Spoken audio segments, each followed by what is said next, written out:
We can certainly think about the need to attract talent to our communities and also retain individuals who may be in our communities that may be an important part of the workforce for the Biohealth Tech Hub.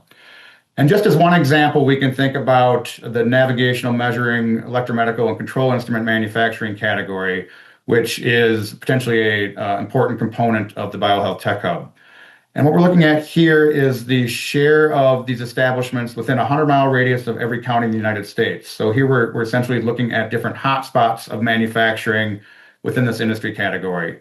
And certainly in Wisconsin, especially southeast Wisconsin, you do see a hotspot of employment in this category. And we also see hotspots in the Bay Area of California, and we also see hotspots in the northeast part of the United States. So I think the question to us is, of the individuals that may be working in this industry, especially in southeast Wisconsin, how do we make sure that they remain here and do not perhaps find opportunities in other parts of the country that may also have hotspots in these industries?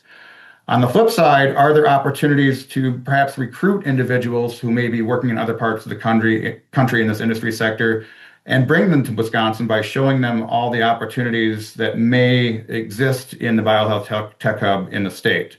So we can use these types of maps to perhaps think about ways to better retain our talent or perhaps target areas to attract individuals from other parts of the country.